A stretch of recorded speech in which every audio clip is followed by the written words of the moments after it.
wanted to go for something that America had not seen before. That is a black person who was British, and that's how I got the role. And Geoffrey was not my invention; it was their invention. They created that character, kind of loosely based on Sir John Gielgud in Arthur. Yeah. My opinion of it, it was the most wonderful thing to do. It was a wonderful opportunity, and it has served me well ever since.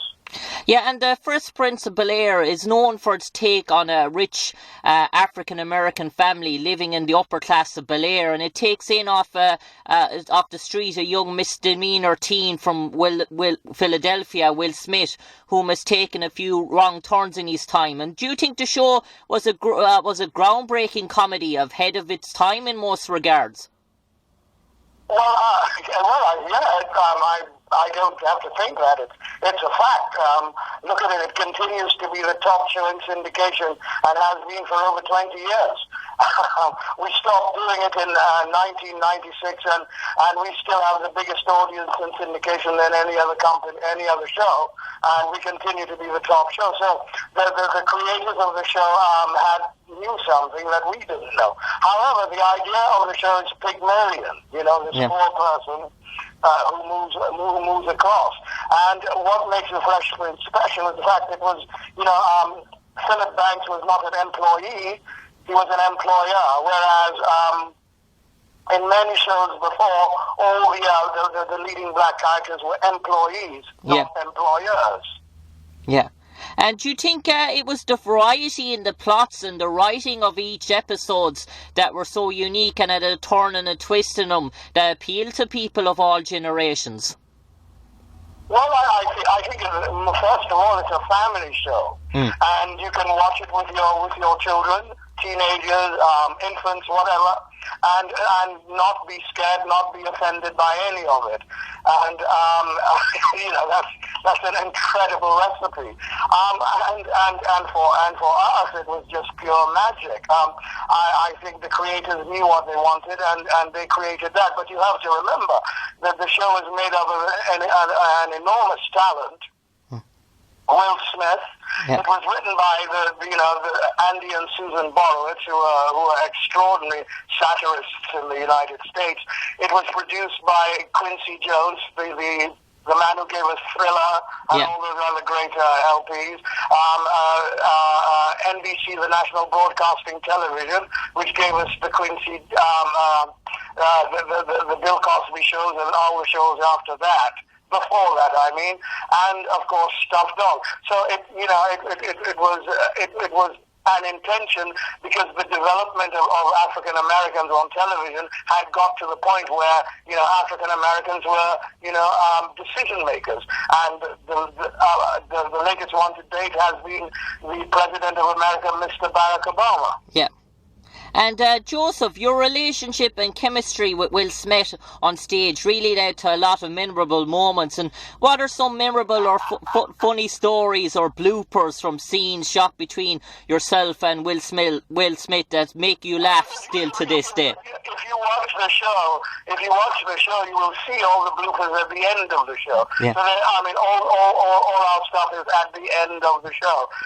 Those things are real. We were the first show to do that, to put the kind of stuff that made the actors laugh or made them stumble at the end of the show. So most of the stuff that happened with me and Will Smith are at the end of the episodes. All of us get a chance to show up. Working with Will Smith was extraordinary. Just extraordinary. I was a theatre actor, not a television actor. Yeah. I went to America. They took me from London to America. The first of the modern non-white actors to actually move to be taken from Britain to America to be in a television show. It's now become commonplace. but there hadn't been anybody before me.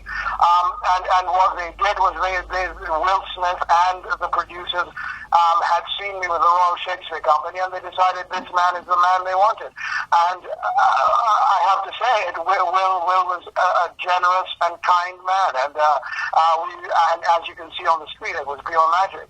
Yeah. And the character Geoffrey, can be said he was very accomplished in delivering one-liner comebacks and always winning a statement or argument with the last few sentences. And Joseph, did you have much involvement with the script writers for your character, and how long would you get to prepare and learn a script in advance before an episode was shot? Unfortunately, I'm an actor, not a writer. I didn't write any of it. What I did was create a character within the parameters that were presented to me. I didn't write the one-liners. In fact, if you look at the show, in the progress of the show, Geoffrey just uses a look rather than a line. Yeah. And that's the kind of progression. We got to a point where I had my audience who knew what I was going to say next. So a simple turn, a double take was the thing that did it. I cannot take credit for any of it, in that all I can say is that the people who made the show required that kind of actor, somebody that said, this is the man, and thank God, I had the presence of mind and talent for what was required. And I had a wonderful bunch of people working around me. Will Smith, God bless him, Alfonso Ribeiro, Karen Parsons, Tatiana Ali, the late James Avery, Janet Hubert Whitten, Daphne Maxwell Reid. I mean, just extraordinary bunch of people.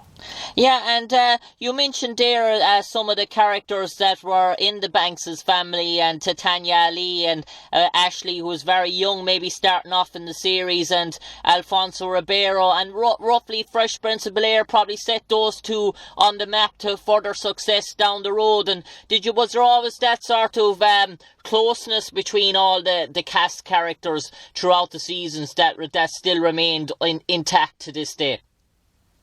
Yes, I mean, we were and we are still a family. It's a family that has lost the leading member, the late James Avery, who died a couple of years ago. But this spring we got together in Malibu, and Will was, the last time we got together was at a funeral or a memorial, and at Tatiana Ali's wedding. But this was just a lunch that was set up for us to meet. So it's because we work in different places. At the moment, I'm in Malawi working with one of the great British talents, Mr. Chiwetel Ejiofor, who's directing and acting in a film called The Boy Who Harnessed the Wind. And you see what I mean? So I've been given an opportunity to work with some extraordinary talent, both non-white and white. And it's a blessing. Yeah, and I suppose my own favourite Geoffrey episode is when Geoffrey wins the lotto and quits his role as a butler. And what are your own memories of shooting that show? Well, that's not my favourite episode. That's just my favourite episode is the Deaf Poets Society.